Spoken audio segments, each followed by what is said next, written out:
Hello, welcome. You are listening to Dr. Sushma Singh. Today in Unit 5, Brahminical Perspective, we are going to start our lecture with the topic Inheritance of Pollution.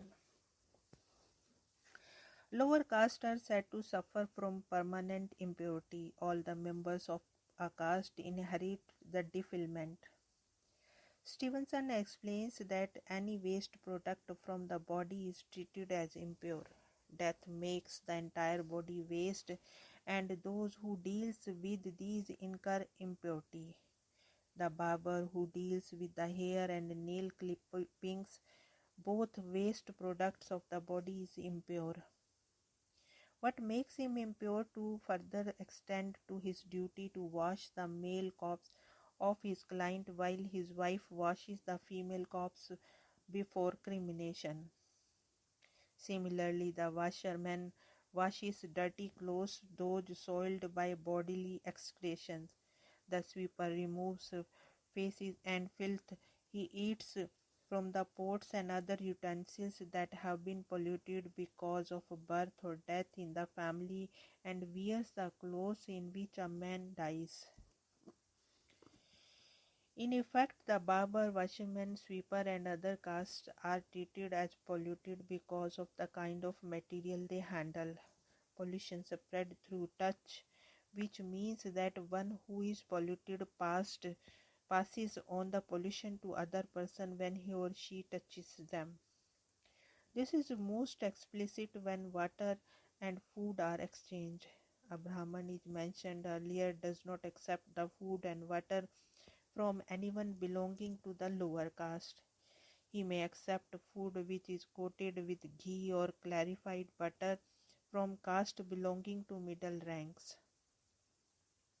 He may take raw ingredient from anyone because it is believed that fire would purify these in the process of cooking. Now let us move to the next point. Individual particle theory. Marriott and Indent based their understanding of purity and pollution on Hindu writings, Veda, Brahmanas, Upanishads, classical books of moral and medical sciences, and the late medieval moral code books of certain castes in Bengal. It is believed that these writings reflect the Hindu native models and we speak of the people's own view of a person as individual, who also implies indivisibility into separable portions. Marriott and Indent explain the theory of pollution in terms of coded substance, which is itself made up of coded particles. These particles, consisting of saliva, sweat, bites, and pieces of hair, gets exchanged among people through food, water, etc. In the course of the impersonal interactions, each Varna is believed to have received a specific coded substance from the Creator, and it is only proper that the people maintain or else improve the code, that is, indulge in anything that would make it inferior. Each person gives off also receives these coded particles in social interaction. Now, better coded particles are received from goats and people of higher caste, while worse coded particles are received from those belonging to caste lower than one's own. It is suggested that one may get better particles through right eating, right marriage, and other right exchanges and right action. These may get consolidated because the inferior particles are read through excretion, etc.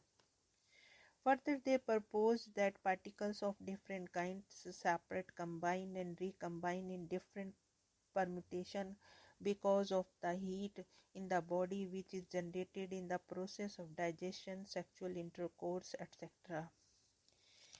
It is for this reason that hot bodily and nutritive substance need to be carefully managed when one is associated with serving or eating warm food.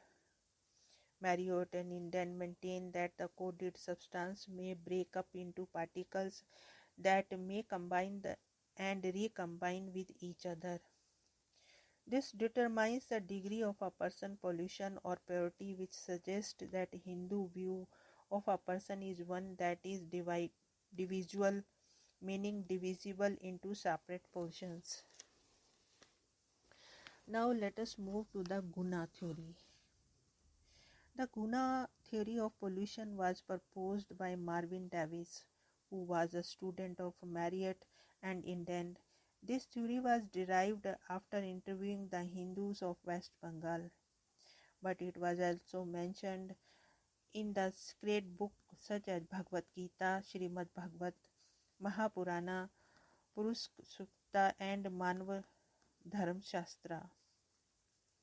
According to this theory, the feminine principle called Prakriti joins with the male matter called Purusha. The union of Prakriti and Purusha forms three basic material called Guna. The three Gunas are Sattva Guna, Raja Guna, and Tama Guna. The Sattva Guna is a white substance, generates goodness and joy, and inspires all noble virtues and actions. Rajaguna is red, produced egoism, selfishness, violence, jealousy, and ambition. Tamaguna is black, endangers stupidity, laziness, fear, and all sorts of base behavior. The Sataguna may be treated as the symbolic of purity, while the Tamaguna may be treated as symbolic of impurity. It is believed that all the gunas are present and well balanced in the body of the Brahma, while one or the other guna predominates among the four varna. The proportion of guna in each varna is maintained through the lifestyle, diet, marriage pattern, and intercaste relation. Vegetarian food builds up sattva guna, non-vegetarian food builds up rasa guna, and beef, leftover food, spoiled food, and the alcoholic build up tamaguna. It is believed that disproportionate admixture of the tamaguna with the sattva-guna or the rajaguna creates what Stevenson refers to the permanent pollution. Brahmins involved in reciting secret chants, performing sacrifices, and preaching the scriptures largely have sattva-guna. Similarly, untouchables involved in the work of squeezing, tanning, and the which involves dealing with dirt and filth, animal hide, body excretions largely have tamaguna. And Kshatriya or Vaishya, who are involved in warfare and activities that sustain life such as cultivation, herding, trading respectively, largely have rajaguna.